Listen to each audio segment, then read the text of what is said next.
Hello students, today we are doing the chapter of class 7th that is data handling. इसमें हम already data के बारे में पढ़ चुके हैं, collection of data, arithmetic mean के बारे में पढ़ चुके हैं, रेंज के बारे में पढ़ चुके हैं और मैक्सिमम और मिनिमम ऑब्जर्वेशंस के बारे में पढ़ चुके हैं एंड मोड के बारे में। ठीक है, आज हम स्टडी करेंगे मीडियन के बारे में कि मीडियन क्या होता है। ठीक है, सबसे पहले देखो मीडियन क्या होता है। मीडियन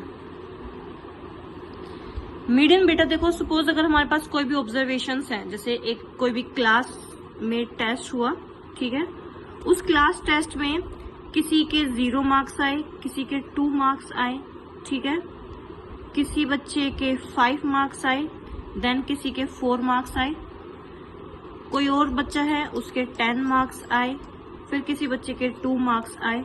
ठीक है, इस तरह से हमारे पास कोई भी मार्क्स है। अब सबसे पहले फर्स्ट स्टेप हमारे पास क्या होता है मीडियन फाइंड आउट करने के लिए। कई बच्चे बोलेंगे कि इसका जो मिडल वाला नंबर होता है वो हमारे पास क्या होता है, उसका मीडियन होता है। यानी कि टोटल नंबर कितनी ऑब्जर्वेशंस है, 1 2 3 4 5 6 7 है। ठीक है, तो आप बोलोगे जो ये 4th नंबर है ये ऑब्जर्वेशन ये इसकी मीडियन है। ठीक है, नहीं, आप यहीं पर हमेशा गलती करते हो।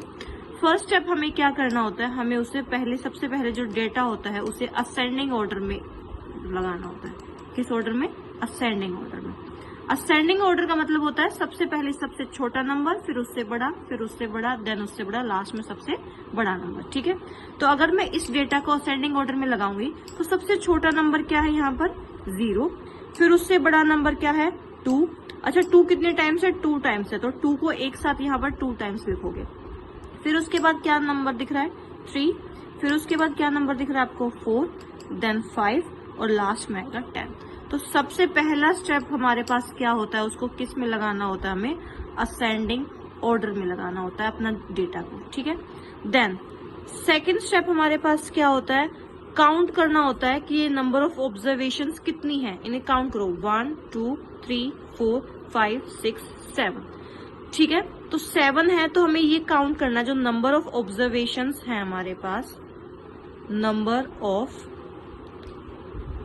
ऑब्जर्वेशंस हैं वो इवन है या फिर ऑड, या तो वो इवन होंगी या फिर वो क्या होंगी, ऑड।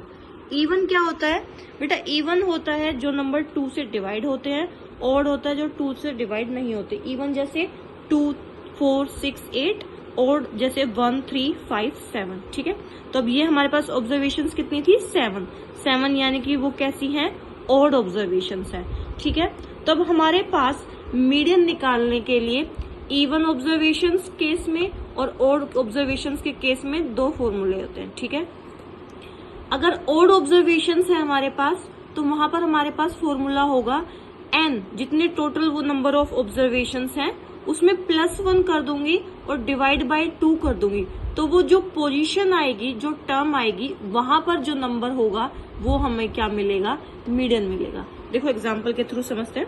जैसे यहाँ पर ये हमारे पास 7 ऑब्जर्वेशन है, 7 का मतलब क्या है हमारे पास, ऑड नंबर। अब 7 ऑब्जर्वेशन में हमें मिडल टर्म निकालने के लिए हम क्या करेंगे, ये n की वैल्यू आ गई हमारे पास 7, तो फॉर्मूला हमारे पास क्या होता है, देखो फॉर्मूला हमने यहां से देखा था, इवन के केस, ऑड के केस में n+1 डिवाइड बाय 2, फॉर्मूला होता है n+1 divide by 2th term. ठीक है, तो n की वैल्यू कितनी है 7 है, प्लस उसमें 1 करना है और डिवाइड बाय क्या करना है, हमें उसे 2 से डिवाइड करना है। तो ये हमारे पास कितना हो जाएगा 7 + 1 8 डिवाइड बाय 2 दैट इज 4। अच्छा, आगे देखो 4th टर्म लिखा हुआ है यहाँ पे, बेटा ये 4th मीडियन नहीं आया है, 4th टर्म, यानी कि जो ये डेटा है असेंडिंग ऑर्डर में, इसमें जो 4th पोजीशन पर टर्म है वो हमारा मीडियन। अब 4th पोजीशन पर जाओ, first position, second, third, fourth, तो 4th पोजीशन पे है 3, तो हमारे पास मीडियन की वैल्यू आ जाएगी 3, मीडियन की वैल्यू आ जाएगी 3। ये हमारे पास आंसर है। समझ में आई बात?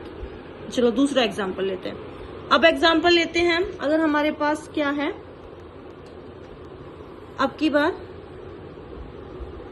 6, अगर हमारे पास नंबर ऑफ स्टूडेंट्स कितने हैं, 6 है, 6 का मतलब वो कैसे हैं, इवन है। तो इवन के केस में मैंने आपको फॉर्मूला बताया था n/2, यानी कि n की वैल्यू 6/2 थर्ड टर्म और एक उससे नेक्स्ट टर्म प्लस 1 का मतलब है उससे अगली टर्म, उन दोनों को ऐड करके डिवाइड किससे कर दूंगी, 2 से। ठीक है, तो यहाँ पर पहले फॉर्मूला लिख लेते हैं। फॉर्मूला फॉर इवन, इवन के लिए फॉर्मूला हो जाएगा हमारे पास n/2th term plus n/2th plus उससे अगली टर्म। ठीक है, और इन दोनों को सम करके किससे डिवाइड कर दूंगी मैं, 2 से डिवाइड कर दूंगी। ठीक है, n की वैल्यू होती है यहाँ पर ये नंबर ऑफ ऑब्जर्वेशन है, ये कितने बार हैं, ये कितने बच्चे हैं। ठीक है, तो देखो यहाँ काउंट करो, इसमें कितने हैं, ये 1 2 3 4 5 6, इसे इवन कर लेते हैं। यहाँ पर यहाँ इवन स्टूडेंट्स हैं। ठीक है, तो ये 6 स्टूडेंट्स हैं, तो यहाँ पर हमारे पास इस केस में n की वैल्यू आ गई 6।